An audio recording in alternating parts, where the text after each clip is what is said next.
One day, a little girl raised her hand in class. She had the answer. She was sure of it. Her teacher looked at her and said, "Are you sure, Maya? Last time you were completely wrong." The whole class laughed. Maya put her hand down slowly. Her face turned red. Her eyes filled with tears. But she didn't cry, not in front of them. That day, Maya made a decision. She decided to stay quiet forever.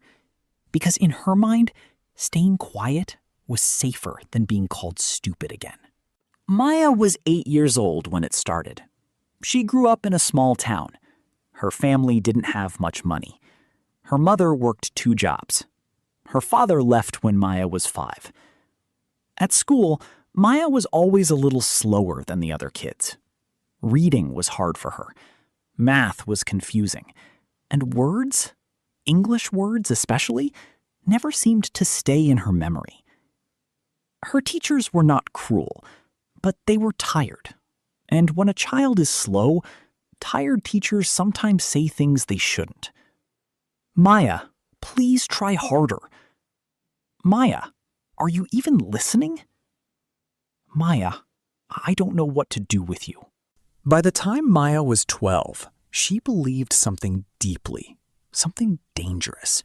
She believed she was not intelligent, not just bad at school.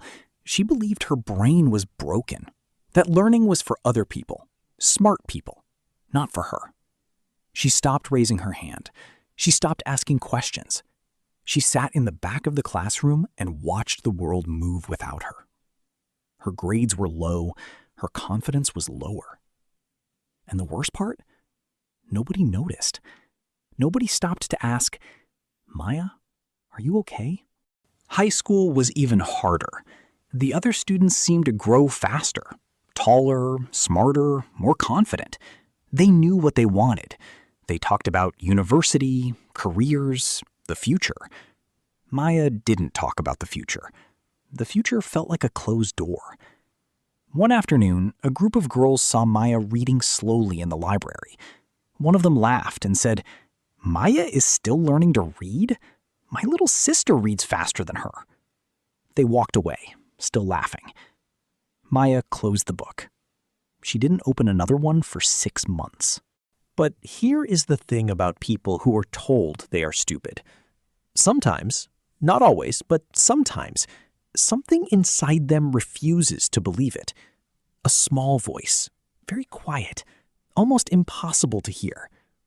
For Maya, that voice came from an unexpected place, a YouTube video. She was 15. It was late at night. She couldn't sleep. She was watching random videos when she found a woman, a teacher, explaining a difficult idea in the simplest, most beautiful way. Maya watched it once, then again, then a third time. And for the first time in years, she understood something completely. That teacher in the video changed everything.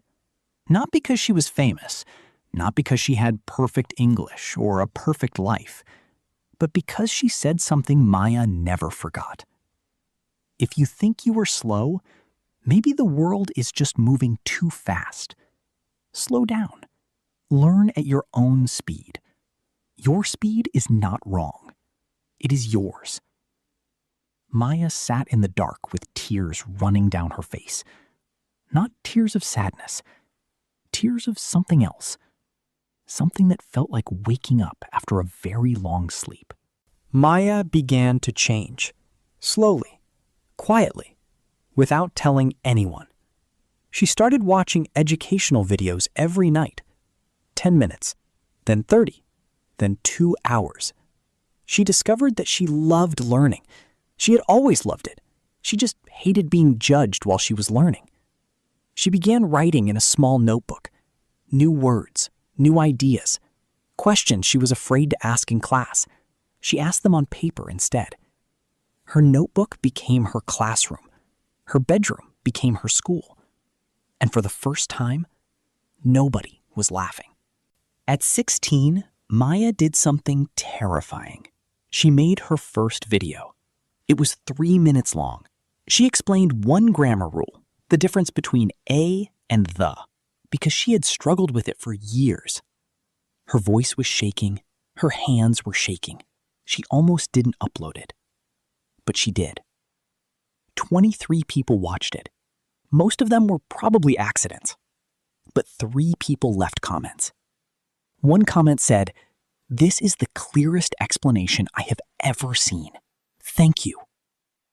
Maya read that comment 50 times. She kept going. One video, then another, then another. She was not perfect. Her early videos were simple, sometimes too simple. Her English was not always correct. Her camera was just her phone, leaning against a stack of books. But something in her videos was real, something honest, something that other learners, people who also felt slow, also felt judged, could feel immediately. Her channel grew. 10 subscribers, then 100, then 1,000. Each number was a person, a real human being who found something useful in her words. But success did not come without pain. As her channel grew, so did the negative comments. "Your accent is terrible. You make mistakes in your own videos. Who told you that you could teach?" Maya read every comment. She felt every word. Some nights, she wanted to delete everything, start over, go back to silence. But she remembered something. The girl in the library, the girl who closed the book for 6 months. She did not want to be that girl again. So she kept the videos up, and she kept making more. At 19, something unexpected happened. A university teacher in Brazil found one of Maya's videos. She shared it with her class, 40 students learning English. Those 40 students shared it with their friends.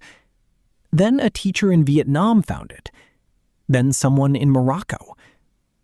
Then a student in India wrote, "I failed my English exam 3 times. I watched your video and finally understood. I passed. Thank you, Maya." Maya held her phone and cried. Not because of the number, but because of the story behind the number. Today, Maya is 26 years old. Her channel has over 4 million subscribers. She has helped learners in more than 90 countries. She has received messages in Spanish, Arabic, Hindi, Portuguese, and French, all from people saying the same thing in different languages. "You made me feel like I could do this." She now works with a small team. She has published 2 books. She speaks at education conferences. Universities invite her to talk about learning and confidence. The girl who was told to stay quiet now speaks to millions. But Maya never forgot where she came from. She never forgot the classroom, the red face, the laughter. She never forgot the library, the closed book, the 6 months of silence. Because those memories are not just pain. They are her purpose. Every video she makes, she thinks about one person, not 4 million, just one. A quiet kid in the back of the classroom, afraid to raise their hand, believing they are broken. She makes the video for that kid, because that kid was her. Here is what Maya's story teaches us. Being slow is not the same as being incapable. Struggling is not the same as failing. Sometimes the people who struggle the most become the best teachers because they understand the struggle from the inside. The world told Maya she had nothing to offer. Maya decided to offer everything anyway, and the world listened. So if you are watching this right now, if you have ever felt too slow, too quiet, too small, listen carefully. Your struggle is not your weakness. It is your training. Every difficult word you learned, every mistake you made, every moment you wanted to give up but didn't, that is building something inside you, something real, something strong, something that no teacher, no grade, and no laughing classroom can ever take away. Maya raised her hand in class and was told to sit down. She raised her voice for the world instead. What will you do with yours?